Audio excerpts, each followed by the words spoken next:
From Mega Manila, Philippines, to the World Wide Web, through broadcast and social media. Veritas 846 Kapanani, 55 years of Catholic broadcasting.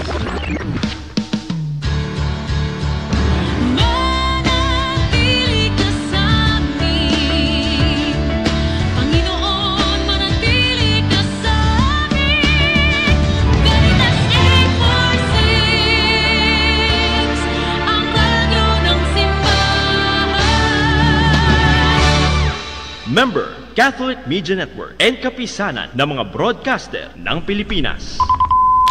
Philippine Standard Time, 4 na minuto makalipas ang 8 ng gabi. Ngayon po ay araw ng Linggo, ika-23 ng Pebrero, taong 2025. Narito ang Veritas News Alert Nationwide. Hinimok ni Manila Archbishop Jose Cardinal Advincula ang bawat mananampalataya na kilalanin ang buhay bilang isang handog mula sa Diyos at isang tungkulin at pananagutan na dapat ipagtanggol at pangalagaan. Pinangunahan ni Cardinal Advincula ang misa para sa Walk for Life 2025 na ginanap sa Manila Cathedral kung sa mahigit sa 3,500 mananampalataya mula sa iba't ibang pro-life groups at institusyon ng simbahan ang lumahok sa prosesyon mula Luneta patungong Manila Cathedral. Ang tema ng pagtitipon ngayong taon, ang Walk for Life, Walk for Hope. Sa kanyang humiliya, binigyan din ng kardinal ang kahalagahan ng pagtatanggol sa buhay, lalo na ng mga sanggol sa sinapupunan at ang tungkulin ng bawat isa na manindigan laban sa mga gawaing lumalapastangan sa dignidad ng tao. Iginiit din niya na walang moral na batayan ang tinatawag na mercy killing at ang extrajudicial killing sapagkat parehong lumalabag ang mga ito sa dignidad at karapatan ng tao. Binigyan din ni Cardinal Advincula na ang walang pasubaling pagmamahal sa lahat, lalo na sa mahihina at tinatanggihan ng lipunan, ang pinakapuso ng espiritualidad ng pro-life movement. Ayon sa Kardinal, ang mensahe ng Diyos ay nagbibigay ng malinaw na gabay upang makilala ang tama at mali. Magbabalik ang mga balita mamayang alas 9. Ako inyong kapanalig, Marian Navales Pulgo. Sumainyo ang katotohanan. Abangang muli ang Veritas News Alert Nationwide. Thy word is a lamp unto my feet and a light unto my path. Ang Biblia ngayon.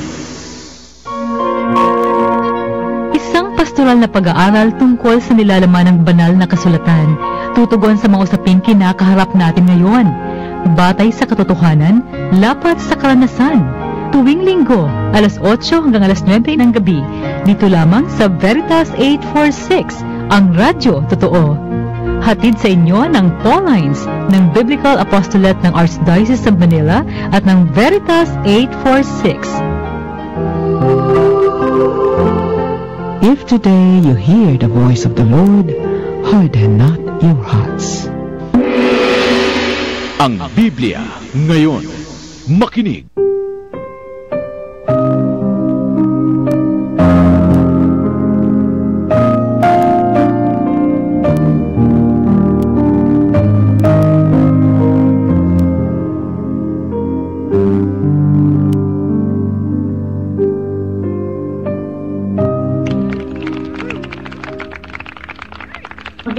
Magandang gabi mga kapanalig. Kumusta na po kayo? Ito po, welcome ko po kayo sa ating programang Ang Biblia Ngayon. Ito po si Sister Rose Agtarap ng Daughters of St. Paul at Paulines Multimedia. Sana po nasa mabuti kayong kalagayan mga kapanalig at naging makabuluhan at masaya ang araw na ito para sa inyo at sa buong pamilya. Nasa ika-7 linggo na po tayo sa karaniwang panahon. At kaninang madaling araw po ay nagtipon-tipon ang ating mga kapatid, mga kapanalig mula sa Rizal Park para sa Walk for Life, Walk for Hope. Rizal Park papuntang Manila Cathedral. Nakasama po ba kayo? Hinihikayat tayo ng ating kardinal na makiisa para kilalanin ang buhay bilang handog ng Diyos at isang tungkulin at pananagutan na ipagtanggol ito. Kasi po talagang napakarami ng offenses against life. Ito po. Ngayon pong huling linggo ng buwan ng Pebrero, itutuloy natin ang ating pag-aaral tungkol sa pag-ibig. Sinimulan natin bilang pagpasimula ng paghahanda sa Valentine's Day. Tapos last week, yun namang mga panahon o antas. Ngayon naman po ang pag-aaralan natin ay tungkol sa kasal. Gaya ng nasabi ni Father Adonis nung nakaraang linggo. Ang paksa natin ay kasal, tipan o kontrata. Kaya nasan man po kayo ngayon, ihanda na po ninyo ang inyong mga Biblia at samahan kami sa isang oras ng pag-aaral at pagninilay. Kasama po natin ngayon, broadcasting live mula sa Veritas 846, ang radyo ng simbahan, ang direktor ng Biblical Apostolate ng Archdiocese of Manila, si Father Adonis Saclolo. Magandang gabi, Father Ado. Magandang gabi mga kapanalig, magandang gabi Sister Rose. Ngayon ay Pebrero pa rin at alam naman natin sa buwan ng Pebrero ay binibigyan diin ang pagmamahalan. No? Kaya nga itong mga linggong ito ating tinatalakay ang iba't ibang aspeto ng pagmamahalan ng tao sa kanyang kapwa, sa Diyos at higit sa lahat sa pagitan ng babae at lalaki. Kaya nga ngayong gabi bibigyan natin ng diin ang sakramento ng kasal, sapagkat totoong nanganganib din ito kung paanong nanganganib din ang kabanalan ng buhay, nanganganib din ang kabanalan ng kasal at ang konsekwensya ay ang kabanalan ng pamilya, no? Kaya nga mahalaga ang ating tatalakayin, no? Ngunit maaari sana sa gabing ito ay totoong tumawag tayo sa Diyos na tayo ay samahan upang magkaroon tayo ng kaliwanagan patungkol sa mahalagang paksa ng ating pananampalataya. Kaya nga, pangungunahan tayo ni Sister Rose sa ating pambungad na panalangin. Ang ngalan ng Ama, ng Anak at ng Espiritu Santo. Amen. Makapangyarihan at walang hanggang Diyos, maraming salamat po at tinipon ninyo kaming muli upang makinig at mag-aral ng inyong salita. Salamat sa pagpapadala niyo sa inyong bugtong na anak na nagturo sa amin kung paano magmahal at magpatawad. Ipadala niyo po sa amin ngayon ang banal na Espiritu, ang Espiritu ng pag-ibig, upang buksan niya ang aming puso at diwa sa pagtanggap sa iyong salita. Gabayan niyo po si Father Adonis na tagapagturo namin ngayong gabi, at lahat ng mga kapanalig na kaisa namin sa radyo at iba't ibang mga platforms. Bendisyonan din po ninyo ang apostolado ng Radio Veritas, ng Paulines Multimedia at ng Biblical Apostolate ng Archdiocese of Manila. At lahat kaming natitipon sa programang ito. Hinihiling namin ito sa ngalan ni Kristong aming Panginoon. Amen. O Jesus, ikaw ang daan, ang katotohanan at ang buhay. Iligtas mo kami. O Maria, Birhen ng katotohanan. Ipanalangin mo kami. Sa ngalan ng Ama, ng Anak at ng Espiritu Santo. Amen.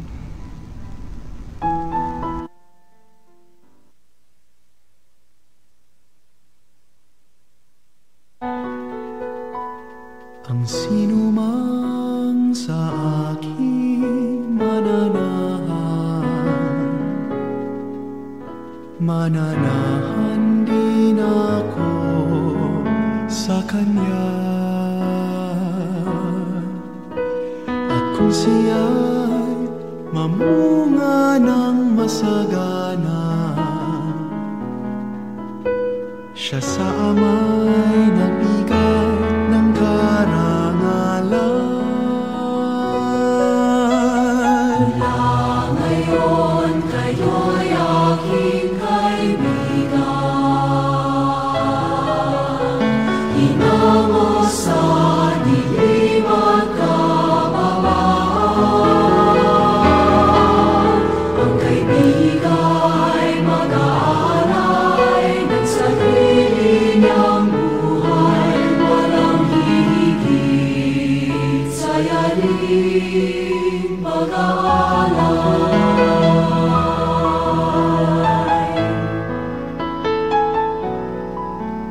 Kung paano mahal ako ng aking Ama, sa inyo'y aking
sumasigaw. Daliri sa paat, kamay, sakit na, napapaay. Nandito ang Turmerica Plus, tunay kang walastik.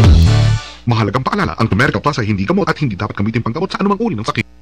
Hatid ng Veritas 846, ang radyo ng simbahan, ang tinapay ng buhay. Pagnilayan natin.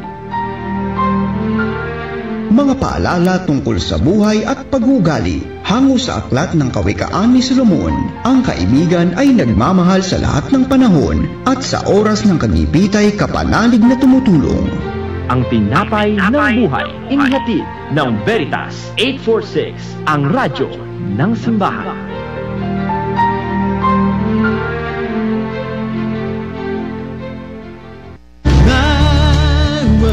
Is a lamp unto my feet and a light unto my path. Ang Biblia ngayon. Makinig. If today you hear the voice of the Lord, harden not your hearts.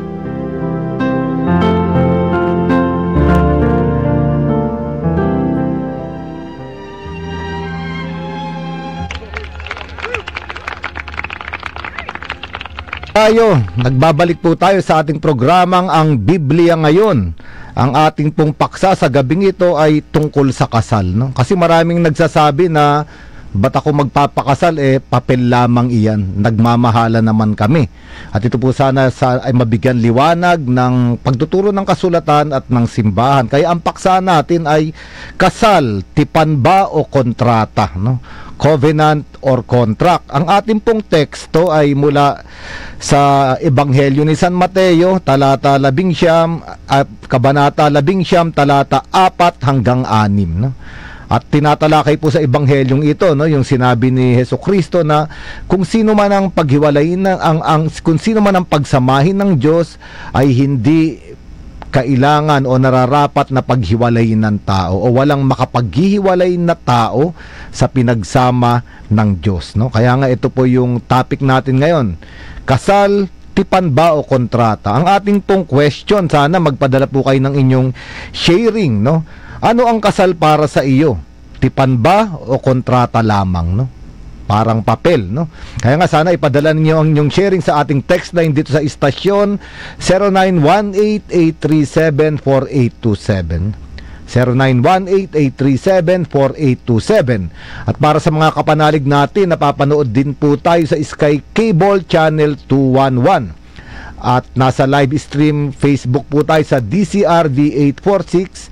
At sa YouTube naman po, nasa Veritas PH live stream tayo. At napapakinggan din tayo sa Signal Cable Channel 313, no?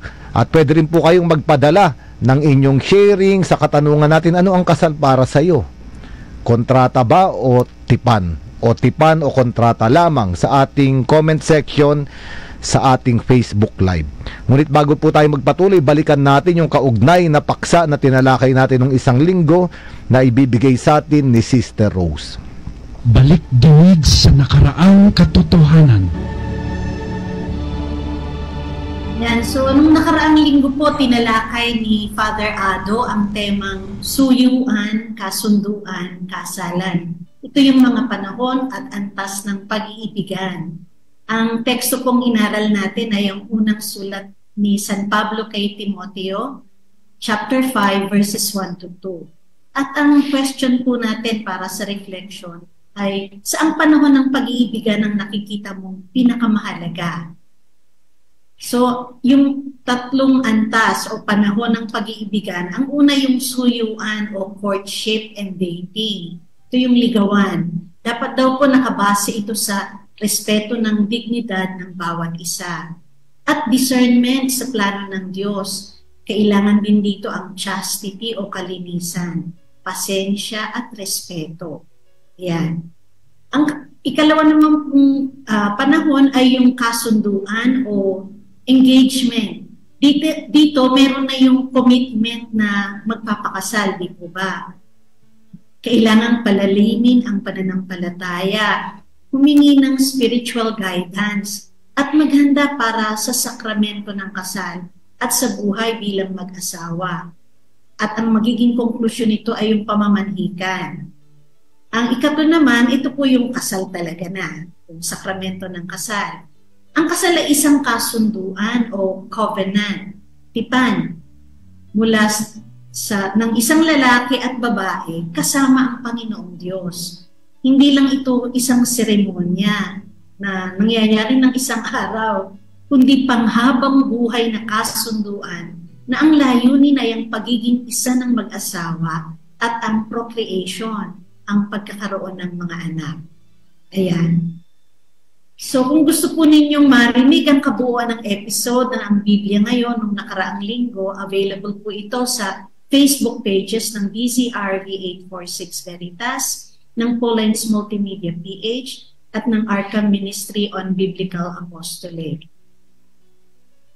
Yung pong mga kapanalig na nagpadala ng kanilang mga reflections, nasabihan na po sila, no? I-claim nyo lang po, kunin po ninyong inyong premyo dito sa istasyon ng Radio Veritas 846. So, yung po magpapadala ngayong linggong ito, makakatanggap pa din po kayo ng premyo. Yun pong kopya ng Gospel Power, araw-araw na pagbasa ng Ebanghelyo na may reflections na sinulat ni Sister Bernie Dianson. Father, ay, salamat Sister Rose sa ating balikdinig sapagkat kaugnay po yun dahil ang huling hantungan ng babae at lalaking nagmamahalan ay ang bukasyon ng kasal. No? At ito nga nais natin talakayin kasi sa maraming talagang mga tao, na kahit ako ay naririnig ko, bakit pa kailangan magpakasal, papel lamang yan. Hindi ba sapat yung aming pagmamahalan? At ganun ang pananaw nila. No? At totoo naman po mga kapanalig, sa kasalan sa loob ng simbahan ay mayroong papel. Ito yung tinatawag na marriage contract na pinipirmahan pagtapos ng pagdiriwang. No, kaya nga ang pag-uusapan natin, ang kasal ba ay kontrata lamang o tipan? Ngayon, balikan natin yung kahulugan o yung kalikasan ng kontrata. Ang kontrata, ang kanyang basic definition is a legal agreement between two parties. No? Legal na kasunduan ng dalawang panig na kadalasan ay mayroong mga kondisyon. Pipirma ng kontrata at mayroong mga kondisyon. Kadalasan ito ay pagpapalitan ng goods and services. No? Ibig sabihin, sa pagpirma sa kontrata, may makukuhang bagay para sa isang tao na pumirma sa kontrata. O may makukuhang paglilingkod o serbisyo dahil pumirma siya sa kontrata. No? Alam naman po natin ito, halimbawa, yung mga celebrities natin, pipirma sila sa Channel 2, halimbawa, pipirma sila ng kontrata dahil ibibigay nila yung service nila ron at papalitan naman ng goods, no, ng kabayaran, no, sa kanilang talent. No? Ganun po ang kontrata. No, kaya nga, yung kontrata, ang ibig sabihin, meron kang makukuha. Kaya ka pong pipirma ng kontrata. Ngunit hindi naman po idinideny ng simbahan yung level o yung aspetong kontrata sa kasal. No? Mababasa nga natin ito sa, halimbawa, sa mga encyclical, no? Dum Multa ni Pope Leo III at Arcanum Divine ni Pope Leo XIII. No? Dalawa, siya pala lahat, Leo XIII lahat. Sabi niya, mahalaga itong legal recognition. No, kasi itong kontratang pinipirma sa simbahan ay merong legal recognition. Ibig sabihin, kinikilala ng lipunan yung kasal. No? Kaya nga, sa atin, yung papel na pinipirmahan o yung marriage contract, hindi naman talaga para sa simbahan yun. No? Yung mga record na yun ay para sa Philippine Statistics Office. No? At yung iba ay kinokopya, pinapadala sa mga munisipyo at kung saan-saan pa. Ibig sabihin, mahalaga yung legal, no? Legal na pag-iisa sa harapan ng lipunan, no? Kaya nga, yung kontrata sa kasal ay nasa level ng pagiging legal sa harapan ng tao o sa lipunan, no? At higit sa lahat, sabi rito ni Pope Francis sa Amoris Laetitia, mahalagang merong signing of marriage contract. So, Amoris Laetitia 131 and 213 para sa proteksyon nung mag-asawang pumapasok sa kasal sa harapan ng lipunan. At alam naman natin, pinag-uusapan dito halimbawa yung mga ari-arian, kapag kinasal, no, merong dokumento, marriage contract. Totoo, kapag may nangyari, no, merong merong benepisyo yung mag-asawa. Pangalawa, sabi ni Pope Francis, ay mapoprotektahan din nito o mabibigyan din dito sa marriage contract yung legal na responsibilidad sa harapan ng lipunan ng mga magulang sa anak. Ngayon, ang problema kapag ang kasal ay tiniglan lang bilang isang kontrata. Ito yung pinag-uusapan natin ngayon, mga kapanalig. Kasi nga, di ba, sabi natin kanina, ang kahulugan ng kontrata ay palitan, no, ng serbisyo at goods, no, o may mga bagay kang makukuha kaya ka pumapasok sa isang kontrata. Ang panganib, kung ang pananaw sa kasal ay isang kontrata lamang, paano kapag wala ka nang makukuha doon sa pinakasalan mo? Maganda kung ikinakasal ay dalawang kabataan, no, dahil malakas pa yung lalaki, nakakapagtrabaho pa, maganda pa yung babae, no, maliksi pa, nakakapaglingkod pa sa kanyang asawa bilang may bahay. Ang problema, kapag tumanda na yung mga ikinasal, wala nang trabaho, wala nang pera, wala nang maibibigay.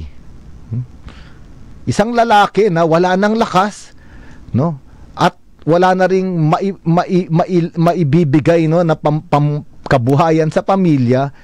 Kung kontrata ang kasal, sabihin ng babae, wala na akong makukuha dito sa pinakasalan ko, tapos na ang kasal. Ito ang panganib, mga kapanalig, kung ang pananaw ng tao sa kasal ay isang kontrata lang, sapagkat ang kalikasan ng kontrata, naroon ka sa kontrata dahil may nakukuha ka para sa iyong sarili, no? Kaya nga, sa simbahan, ang kontrata, ang kasal, ay hindi lamang kontrata. Ang kasal sa simbahan ay higit pa sa kontrata, at ito ay ang tipan, no? Sabi sa Catechism of the Catholic Church, kung babasahin natin 1662 and 1601, sabi rito, marriage is a sacred bond established between a man and a woman. Ito yung banal na pag-iisa sa pagitan ng lalaki at babae. At dadalhin sila rito sa habang buhay na pagsasama. Ang kasal ay habang buhay na pagsasama. May makukuha ka man sa asawa mo o wala na, mag-asawa pa rin kayo. Matanda na yung asawa mo, may sakit na, mag-asawa pa rin kayo. No, kaya nga sinasabi, lifelong commitment, at hindi raw ito mapapawalang bisa, irrevocable in nature. No, kaya nga, nung sinabi ni Jesucristo doon sa ating teksto na ang pinagsama ng Diyos ay hindi maaaring paghiwalayin ng tao, irrevocable or indissoluble, no? Hindi mapapawalang bisa nino man ang kasal, no? Kaya nga, mamayang pagbabalik natin, mga kapanalig, babalikan natin bakit ba tinawag na tipan ang kasal at bakit ito isang sakramento, no? Sapagkat kung babalikan natin ang definisyon ng tipan, kailangan nating bumalik sa Biblia, no? At sa Biblia, makikita natin ang unang gumawa ng tipan ay ang Diyos. Gumawa siya ng tipan sa tao noong sinabi niya sa bayang Israel na, ako ang inyong Diyos at kayo ang aking bayan. Ang ibig sabihin ng kalikasan ng tipan ay nakipag-isa ang Diyos sa bayang Israel. At yung bayang Israel ay naging kabahagi ng Diyos. Mababasa natin to, maraming teksto sa lumang tipan patungkol sa tipan ng Diyos sa kanyang minamahal na bayan. Nasa Exodus chapter 6 verse 7, Leviticus 26 verse 12, meron pa sa Jeremiah 31 verse 33, Ezekiel 37 verse 27. Nung pinili ng Diyos na maging Diyos siya ng isang bayan, at yung bayan ay makabahagi sa buhay ng Diyos, ang bayang Israel at ang Diyos ay naging isa. At dito nagsisimula yung konsepto ng kasal bilang tipan. Sa pakikiisa ng Diyos sa bayang Israel, sa bagong tipan, nakiisa ang Diyos sa sangkatauhan.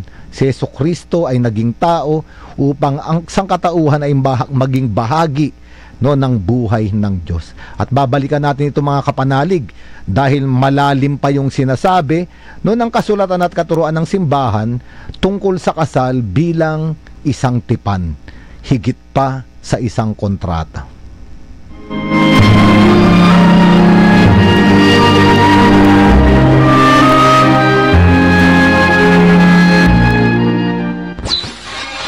From Mega Manila, Philippines to the World Wide Web through broadcast and social media. Veritas 846 Kapanani, 55 years of Catholic broadcasting.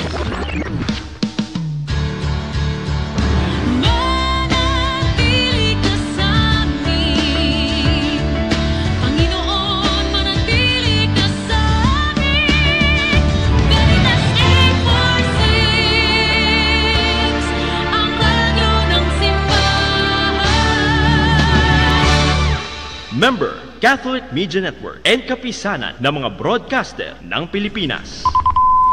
Ang ating pong oras, 32 minuto, makalipas ang 8 ng gabi.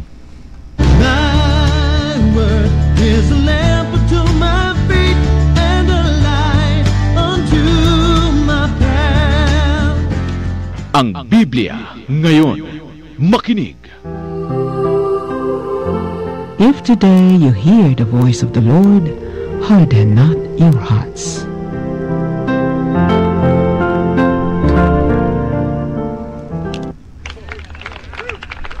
Ayan po mga kapanalig, magpapatuloy tayo sa ating paksa, kasal, tipan ba o kontrata. At sinabi natin, mahalaga yung kontrata sa legal na aspeto, ngunit ang kontrata, ang kanyang kalikasan ay isang transaksyon na maaring matapos.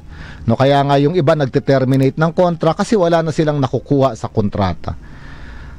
At hindi ito ang kasal. No? Sa kasal, hindi pumapasok ang dalawang tao sa kasal para may makuha. Ang kahulugan ng tipan, papasok ako sa isang tipan hindi para may makuha, kung hindi para may ibigay. Sabi nga ni John Paul II, marriage is mutual self-giving. No? Kaya nga, kapag ang dalawang kabataan halimbawa ay papasok sa kasal dahil may makukuha sila dun sa papakasalan nila, mapanganib yun. Kasi isang araw, kapag wala ka nang makuha, tapos na ang kasal. Hindi na magwapo, hindi na maganda, wala nang trabaho, may sakit na, kontrata lang, tapos na ang kasal.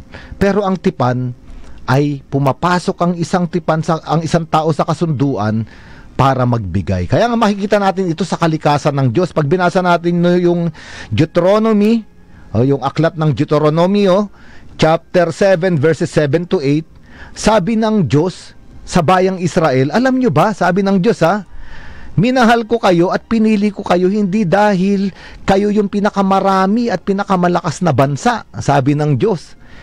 Ang katotohanan, kayo ay mga alipin. Kayo ang mga pinakakaunti. No, parang sinasabi ng Diyos, hindi ko kayo minahal sa kung ano paman. No, minahal ko kayo nung kayo mga alipin pa, yung kayo wala pang kapangyarihan, nung hindi pa kayo bayan, minahal ko na kayo. Pumasok ako ng tipan sa inyo, parang sinasabi ng Diyos, hindi para may kunin sa inyo, kasi ang katotohanan, wala akong makukuha sa inyo, bayang Israel. Pumasok ako sa tipan para may ibigay sa inyo. At makikita natin sa bagong tipan, ito nga, si Jesucristo ay pinadala ng Ama. John chapter 1 verse 14, ang salita ng Diyos ay naging laman at nanirahan sa gitna natin. Ito ang tipan ng Diyos. Nakiisa ang Diyos sa pamamagitan ni Jesucristo sa sangkatauhan. At kapag binasa natin yung Ephesians chapter 5 verses 31 to 32, ipinakilala rito si Jesucristo bilang asawa ng simbahan. No? Sabi kasi rito ni San Pablo, mga babae, sumunod kayo sa inyong mga asawa. Mga lalaki, mahalin ninyo ang inyong asawa kung paanong binamahal ni Jesucristo ang simbahan, ang kanyang minamahal na asawa, at ibinibigay niya ang kanyang buhay. At kung babasahin natin itong Ephesians chapter 5 verses 31 to 32, makikita natin ito yung bagong tipan. Pakikiisa ni Jesucristo sa sangkatauhan, sa simbahan, at ibinibigay niya yung kanyang sarili, sabi sa sulat ni San Pablo. Kasi kung tatanungin natin yung mga sarili natin, mga kapanalig, sino ba ang simbahan? Ang simbahan ay hindi yung bato, hindi yung mga upuan, hindi si Father ang simbahan, hindi yung mga sakristan. Ang simbahan ay tayong lahat. At kung tatanungin natin yung ating mga sarili, ano bang makukuha ni Jesucristo sa akin ngayong araw na to? Sabi ni Santa Teresa de Avila, I am nothing but sin. Baka ang makuha lang ni Jesucristo sa atin ay yung kasalanan. Ang katotohanan nga sa krus, Ayun lang ang kinuha sa atin ni Jesucristo. Yung kasalanan, ayun lang yung pwede nating ibigay sa Kanya. Ang ibig sabihin, yung bagong tipan, si Jesucristo, namatay sa krus, hindi para may kunin sa tao, kundi para ibigay ang kanyang sarili. Kaya nga, nililinaw sa kasulatan na ang tipan ay hindi katulad ng kontrata. Sa kontrata, papasok ka roon para may makuha. Ang tipan, papasok ka para may ibigay. Kaya nga, ang kalikasan ng kasal ay tipan. Dalawang tao na ibibigay ang buhay, ang sarili sa bawat isa. No? At pinagsasama sila ng pagmamahalan. Kung ang kasal ay isang tipan, hindi matatapos ito. Lagi ko ngang kinukwento, mga kapanalig, ako'y naging chaplain sa hospital, no, ng 3 taon. At ako ay humahanga doon sa mga mag-asawa na matatanda na, mga 70s, 80s. No, nagbabantay yung asawang babae, halimbawa sa asawang lalaki, ayaw umuwi. Sa katandaan niya, napapagod siya, napupuyat, ayaw umuwi. Pinapauwi ng mga anak, ng mga apo. Sabi, Mami, kami na dyan. Umuwi ka muna. Hindi, dito ako sa tabi ng daddy ninyo. Ito ang tipan. Wala na siyang makukuha ron sa asawa niya. May sakit na, matanda na, no, nasa bingit na ng kamatayan. Pero bakit nandun siya? Kasi hindi siya nandun para may kunin. Nandun siya para may ibigay. At etong mga kapanalig, ang layunin ng kasal, ang kalikasan ng kasal, dalawang tao na nagbibigay ng buhay para sa isa't isa. Kaya nga, ang kasal ay isang sakramento. No, sabi sa katuruan ng simbahan, sapagkat ang kasal, marriage is the reflection of divine love, specifically shown, no, through the love of Jesus Christ to the church. No? Kaya nga, yung dalawang tao, lalaki at babae na pinagsama, ay larawan o sakramento, visible sign ng pag-ibig ng Diyos. Kaya nga, pag babalik tayo sa aklat ng Genesis, di ba sinabi ron ng Diyos, no? Let us create man in our image and likeness. At ano pa sinabi ron? Nilikha ang tao, babae at lalaki. Ngayon, ano yung wangis at larawan ng Diyos na nasa babae at lalaki? Yung kalikasan ng Diyos bilang pag-ibig. Kaya nga kapag nag-iisa ang babae at lalaki, ipinapakita yung pag-ibig ng Diyos, yung kalikasan ng Diyos, pagbibigay ng sarili. At higit sa lahat, sa bagong tipan, yung pagbibigay ni Jesucristo ng kanyang buhay, at ito yung larawan ng sakramento ng kasal. Kung paanong ibinibigay ni Jesucristo ang kanyang buhay sa kanyang minamahal. No? Kaya nga, ang kasal ay isang sakramento. Ngayon, ano ba ang layunin ng kasal? Sabi rito ni Sister Rose, sinabi niya na kanina, ang layunin ng kasal ay dalawa. No? Two ends of marriage. Yung isa tinatawag na unity and procreation, no? Yung pag-iisa, unitive, yung pag-iisa ng dalawang tao. At ito naman yung sinabi rin ni Jesus sa Ebanghelyo, no? At ikinote ni Jesus yung sinabi sa Genesis, kaya nga iiwan ng lalaki ang kanyang ama't ina, ang kanyang tahanan, at sasama siya sa kanyang asawa at sila ay magiging isa. At ito ang sabi ng Panginoon. Kaya nga, unitive, yung pag-iisa ng dalawang tao. Pangalawa, dahil nag-iisa sa pag-ibig ang dalawang tao, ang babae at lalaki, nagbubunga ito. At ang bunga ng pag-ibig ay palaging buhay. Kaya nagkakaroon ng mga anak. No? Kaya nga, unitive and procreative. Kaya nga napakaganda ng liwanag, no, ng sakramento ng kasal. Ang nakakalungkot nga lang, sister, mga kapanalig, maraming mga kabataan ang parabang takot pumasok sa bukasyon ng kasal. Ang sabi nila, sabi sa mga nabasa ko, sa mga pag-aaral, sapagkat ang ating kultura ay itinutulak ang mga tao, lalo na ang mga kabataan, na mabuhay lamang sa sarili. Meron nga akong mga nakakausap, ba tayo pang magpakasal, 30 years old ka na? Kasi nung panahon daw nung lola ko, 2018, kinakasal na sila. Bakit ngayon 30, 35? Sabi raw nung isa, nung nakakausap ko, sabi niya, kasi marami pa akong gustong gawin sa buhay ko, Father. Marami pa akong gustong puntahang lugar, no, gusto ko pang lumigaya. No, para bang yung pagpasok sa kasal ay hindi kaligayahan. Pero ang katotohanan, mga kapanalig, kung ang kasal na papasukan ng isang tao ay isang tipan, ito ay isang bukasyon At doon ka liligaya sapagkat doon mo ibibigay ang iyong buhay. Sabi ni Jesucristo sa Ebanghelyo, di ba mga kapanalig? Habang ipinagtatanggol mo ang iyong buhay, lalong mawawala ito. The more you preserve your life, the more you lose it.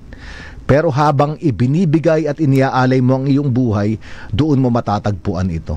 Kaya nga sabi ng maraming single na mga kakilala ko, mga 40s na parang walang buhay, parang walang kahulugan. Sabi ko, mag-asawa ka.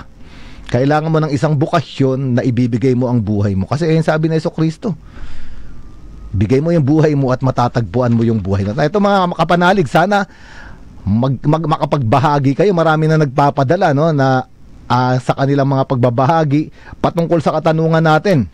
Ano ba ang kasal? Kontrata o tipan? No? Kaya nga, sabi rin sa mga kasulatan sa bagong tipan, kahit kay San Pablo, sabi niya, hindi maaring paghiwalayin ng tao ang pinagsama ng Diyos.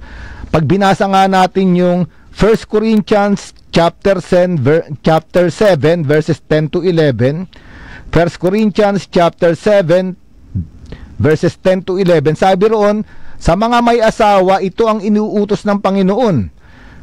Huwag makipaghiwalay ang babae sa kanyang asawa. Kung siya ay hihiwalay, manatili siyang walang asawa. O kaya muling makipagkasundo sa kanyang asawa. At wag din namang hihiwalayan ng lalaki ang kanyang asawa. Malinaw na sinasabi, no, dahil tipan ito. Hindi na ito mawawala. Kasunduan na ito sa harapan ng Diyos. No? At mahalaga ito mga kapanalig. Kaya nga, totoo minsan, sa kasal ay hindi madali rin naman. No? Kaya nga ito siguro yung takot ng maraming tao. Pero napakaganda nung sinabi sa akin nung spiritual director ko, sister, mga kapanalig. Sabi niya, ito naman talaga ang katotohanan ng kasal. Merong honeymoon. Pero pagkatapos daw ng isang buwan, mawawala na yung honey, mawawala na yung tamis. Anong matitira? Yung buwan. At pag pumunta tayo sa buwan, di ba nakakita tayo ng mga picture ng buwan, lubak-lubak, puno ng alikabok, no, marumi. Parang anong nangyari? At ganun daw yung kasal, mawawala yung tamis, at makikita mo na yung lubak-lubak. Ang ibig sabihin nung spiritual director ko, makalipas ang isang buwan, 2 buwan, lalabas na yung katotohanan. Yung pinakasalan mo pala ay hindi perpektong tao. Maraming kakulangan, lubak-lubak katulad ng buwan. At yung kahinaan mo rin ay lalabas. No? Hindi ka pa pala marunong magluto ng paborito niya.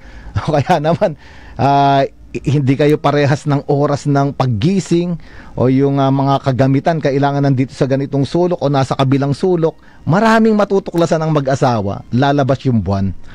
Pero yung buwan, kahit ganyan yan, napakaganda ng buwan. Kapag tinignan mo ang buwan, lalo na pagbilog ang buwan, lalo na sa malayo, napakaganda, no, yung full moon. Maraming mga poet ang gumawa niyan, sila Dante Alighieri, mga composer na mga kanta tungkol sa buwan. Bakit maganda ang buwan? Ang buwan ay walang sariling kagandahan. Gumaganda ang buwan, ang liwanag ng buwan ay nakakaakit dahil tumatanggap siya ng liwanag sa araw.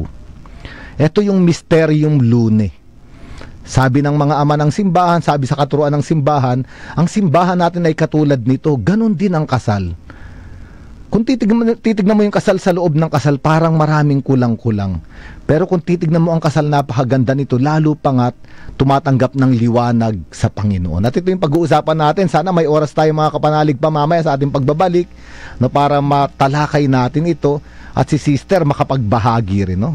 Magpadala po kayo ng mga sharing ninyo sa ating text line dito sa istasyon 0918-827-4827 at sa comment section ng ating Facebook Live.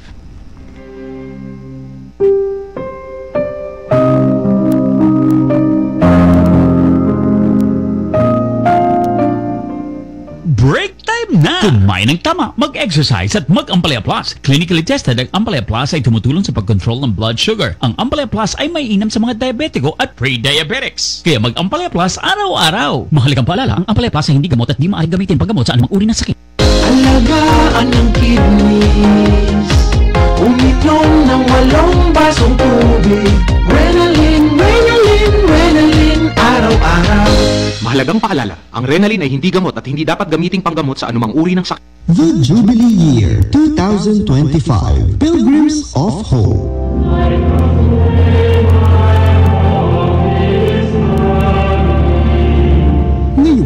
2025, ipagdiriwang ng buong simbahang Katolika ang Jubilee Year na magbibigay pagkakataon sa mga kapanalig sa buong mundo na dumalo sa mga aktibidad na magpapatibay at magsusulong ng tapat na pananampalataya sa Diyos sa mga dioceses, archidioceses at sa Vatican City sa Roma. Tuwing 25 taon, idinaraos ng simbahang Katolika ang Jubilee bilang anibersaryo sa pagkakatawang tao ni Jesus. Ito ay isang espesyal na taon para sa mga special masses, mga pilgrimage, at muling paglingon sa Diyos para sa pasasalamat at kapatawaran ng mga kasalanan.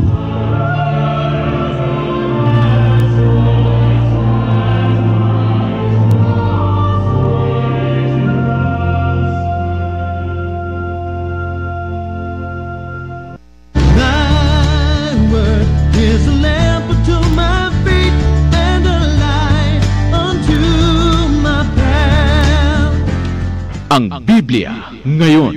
Makinig. If today you hear the voice of the Lord, harden not your hearts.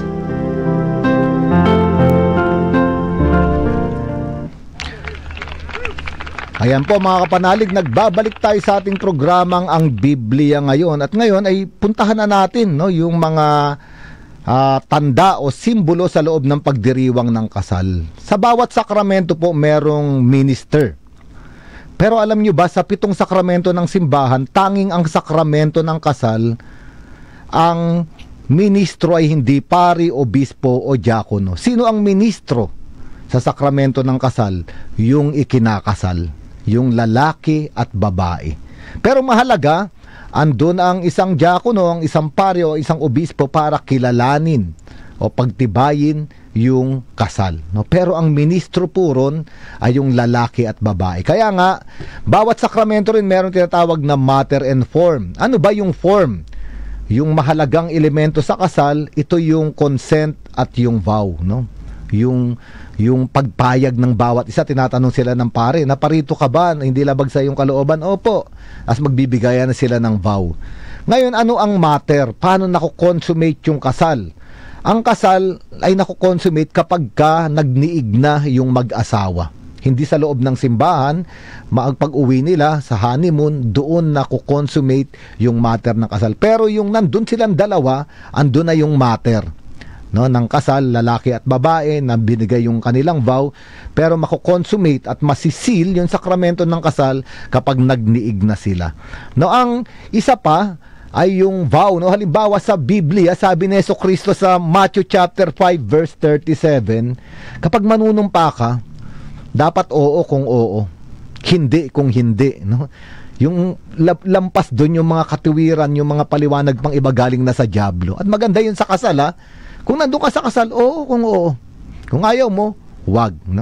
Pangalawang tanda ay yung kandila. Sanay tayo sa Pilipinas na merong 2 kandila, sinisindihan ng 2 abay. Pero sa ibang mga bansa, meron tinatawag na unity candle.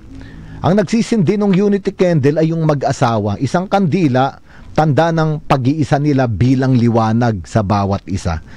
Pangatlo, yung belo. Maganda yung belo. Sa Biblia, ang belo ay tanda ng pagiging modest ng babae. Hindi niya pinapakita yung mukha niya, hindi niya pinapakita yung buhok niya.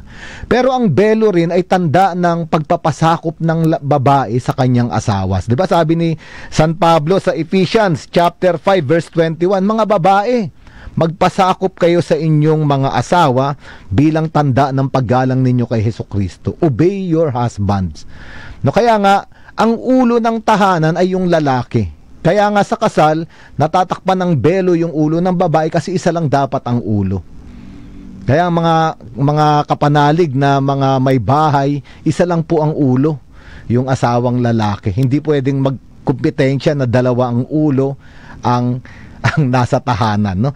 Ngayon, yung isa pang tanda ay yung cord. Merong cord. Yung cord, kadalasan ang cord, parang lubid yan, meron yan 3 hibla. At biblical din po iyan, yung 3 hibla.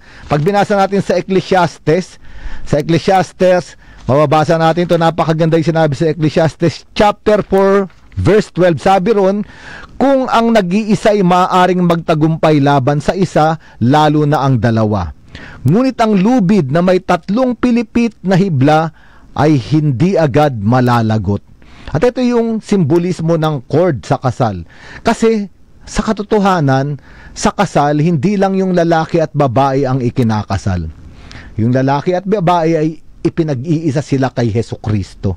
Kaya ayun yung tanda ng cord. Mahalaga si Hesukristo sa loob ng kasal, mga kapanalig, sapagkat si Hesukristo lang ang nakapagmahal sa ating kahinaan, kamalian at kasalanan.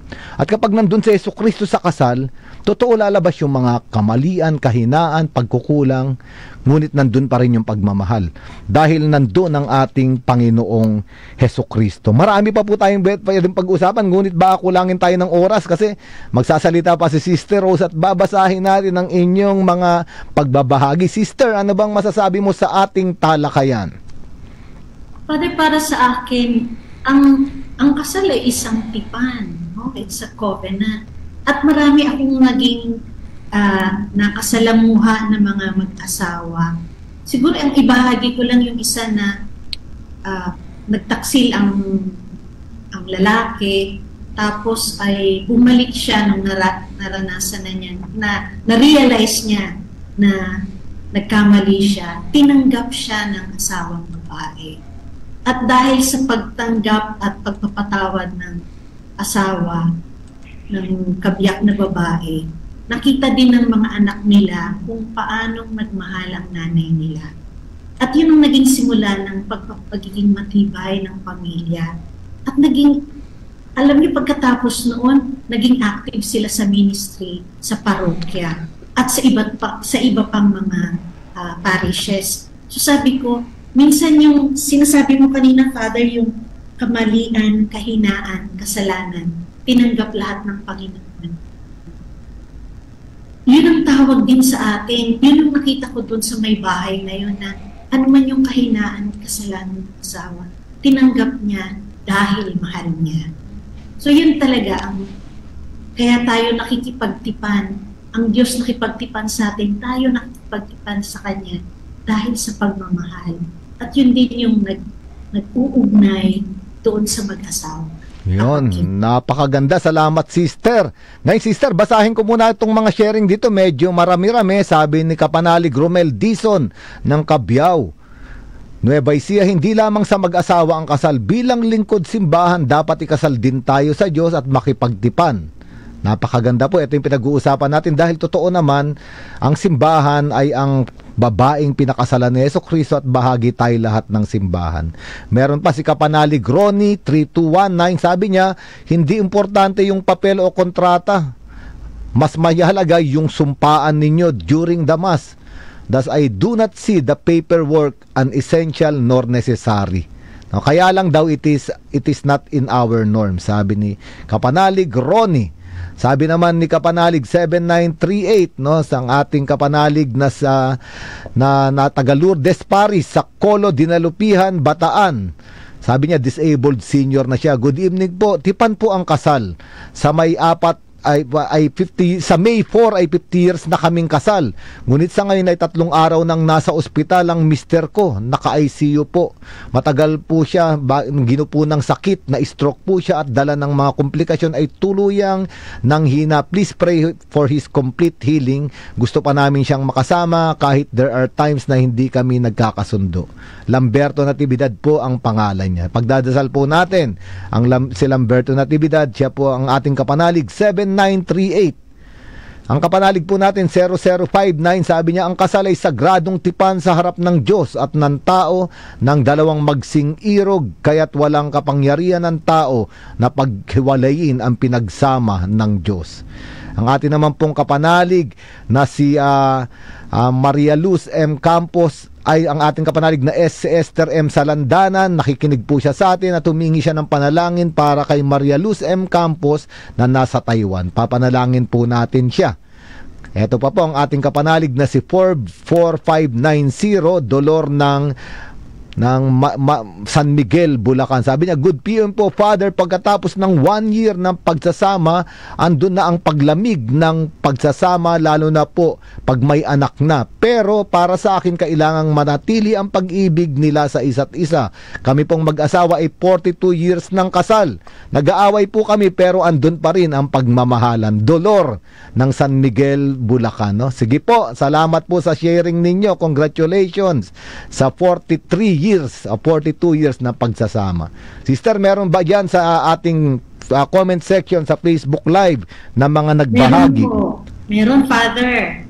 Sabi ni unang humihingi ng dasal si Raquel Saclolo, bumabati at humingi ng dasal para pagalingin ng Santo Papa, at si Seth Abraham na nakaschedule sa heart surgery bukas. Ayan. So, pagdasal natin.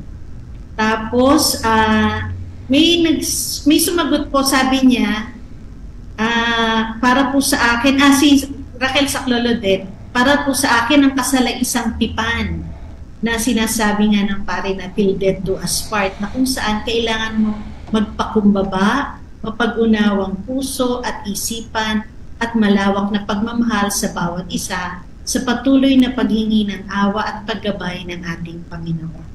Ayan, salamat po sa inyong sharing.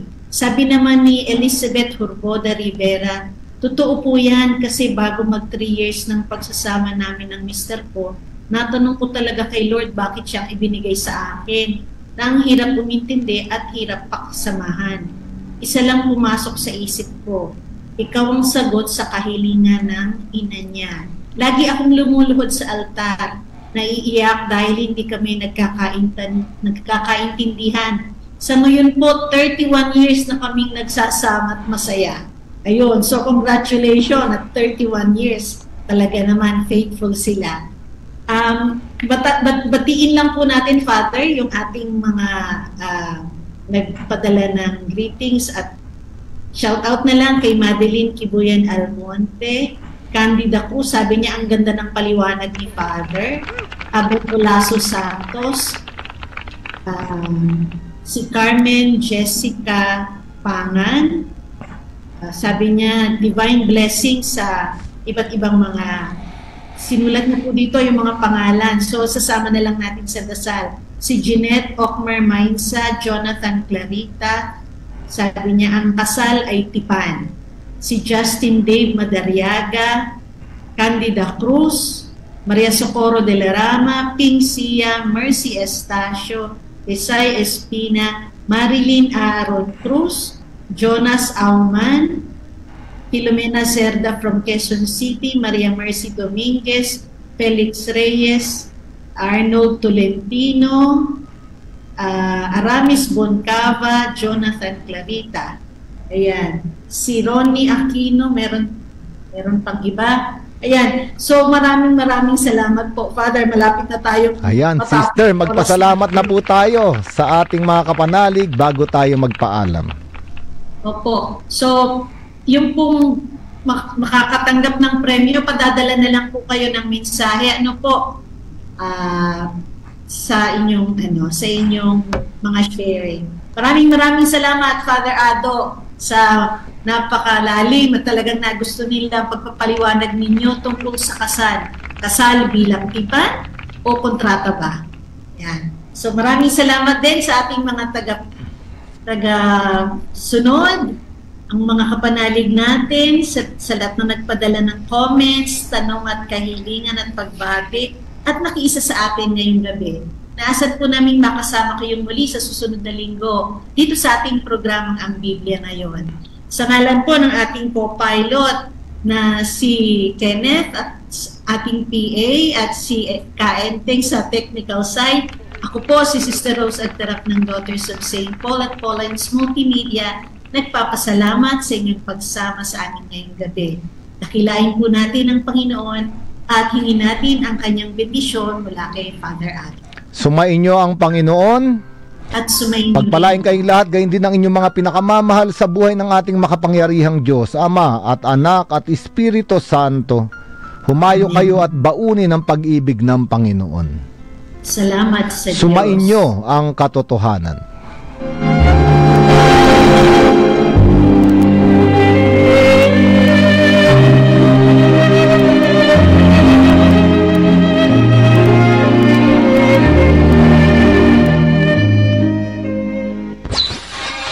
From Mega Manila, Philippines, to the World Wide Web, through broadcast and social media, Veritas 846 Kapanani, 55 years of Catholic broadcasting.